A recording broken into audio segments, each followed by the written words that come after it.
Hello everyone, welcome to KDE. आज हम लोग हाइड्रो पावर प्लांट के अगले क्लासिफिकेशन के बारे में डिस्कस करेंगे। हमने दो क्लासिफिकेशन डिस्कस कर लिए थे। पहला जो था हमारा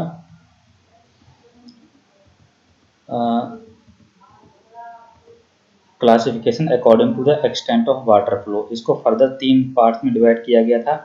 एक हमारा run off river power plant without pondage, दूसरा था हमारा run off river power plant with pondage, और तीसरा था रिजर्वायर पावर प्लांट्स। उसके बाद इन तीनों को हमने डिस्कस किया था। दूसरा जो क्लासिफिकेशन था वो था classification according to availability of water head. तो इसको हमने फर्दर तीन पार्ट्स में डिवाइड किया गया था। इस पहले को हम बोलते हैं लो हेड, दूसरे को बोलते हैं मीडियम हेड, और तीसरे को बोलते हैं हम हाई हेड। तो क्या इसकी हेड की जो कितनी ऊंचाई रहती है, इस बेस पर ये सारे क्लासिफिकेशन थे। इन तीनों को भी हमने डिस्कस कर लिया था।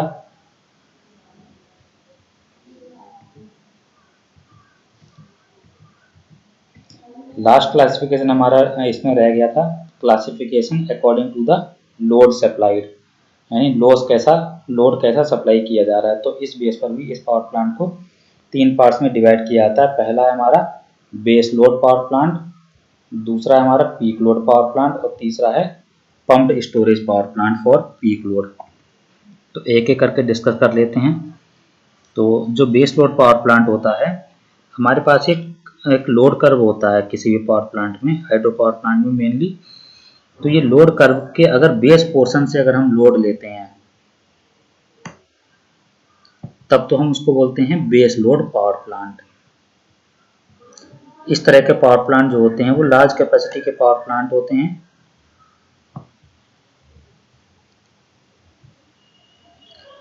इसलिए ये जो प्लांट्स होते हैं वो प्रैक्टिकली रन करते हैं, और ऐसे पावर प्लांट का लोड फैक्टर जो होता है वो काफ़ी हाई होता है।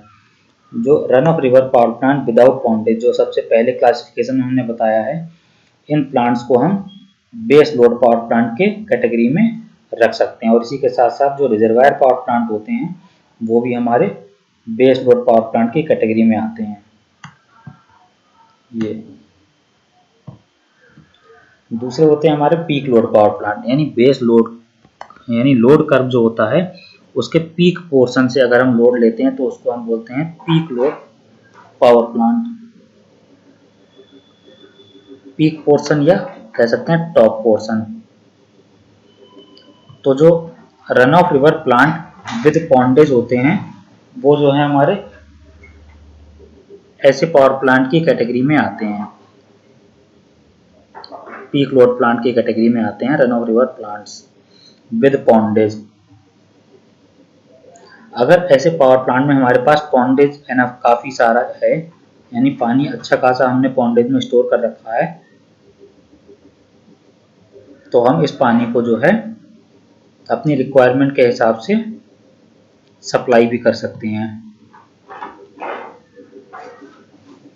ये जो लिखा है, if the pondage enough a large portion of the load can be supplied by such a plant if and when required, यानी कि अगर हमारे पास पॉन्डेज काफ़ी है तो ऐसे पावर प्लांट में हम लोड को जो है सप्लाई भी कर सकते हैं।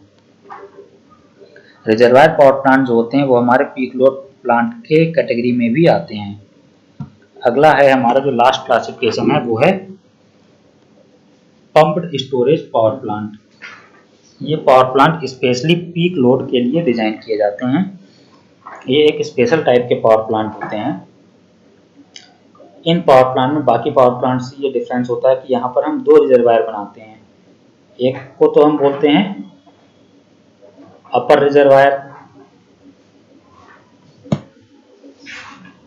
और एक को बोलते हैं हम लोअर रिजर्वायर।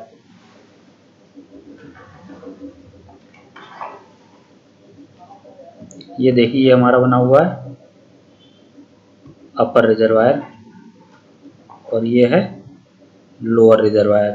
तो जनरली हमारे जो पावर प्लांट होते हैं उसमें एक रिजर्वायर बना होता है जिसमें हम पानी को टरबाइन पर गिराने का काम करते हैं थ्रो पेनस्टॉक। लेकिन इसमें जो हमारे पावर हाउस में जो टरबाइन यूज होती है वो अल्टरनेटर कम टरबाइन यूज की जाती है, यानी कि ये जो है ऑफ पीक पीरियड में तो ये जो है हमारा पंप की तरह काम करती है और पीक पीरियड में जो है हमारा ये टरबाइन की तरह काम करता है। तो मेनली इस टरबाइन का जो इसमें रोल होता है कि जब हमारे पास पीक पीरियड होता है तो पानी जो है यहाँ से पेनस्टॉक के थ्रू आ रहा होता है और वो जो है हमारे टरबाइन पर गिरता है। टरबाइन जो है रोटेट होती है और पानी की काइनेटिक एनर्जी को मैकेनिकल एनर्जी में, और जो जनरेटर होता है हमारा वो मैकेनिकल को इलेक्ट्रिकल एनर्जी में कन्वर्ट कर देता है। जब हमारा ऑफ पीक पीरियड आता है तब हमारे यहाँ पर जो टरबाइन होती है वो पंप की तरह काम करने लगती है और इस नीचे वाले पानी को लोअर रिजर्वायर से पंप्ड बैक करके हुए यहाँ पर वापस यहाँ पर भेजती है, यानी सेम पानी हमारा बार बार रोटेट होता रहता है। तो ऐसे पावर प्लांट जो होते हैं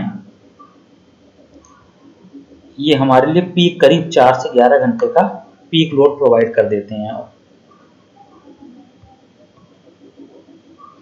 तो यहाँ पर हमें एक्स्ट्रा पानी की जरूरत सिर्फ तभी पड़ती है जब हमारा एवोपरेशन होता है। तो ये तो थे हाइड्रो पावर प्लांट के क्लासिफिकेशंस। तो हाइड्रो पावर प्लांट लगभग जो है हमने उसका शॉर्ट डिस्क्रिप्शन जो है पूरा डिस्कस कर लिया है। इसके बाद हम एक अगले पावर प्लांट पर आएंगे जिसका नाम है न्यूक्लियर पावर प्लांट, जिसको हम अगले लेक्चर से स्टार्ट करेंगे। Thank you.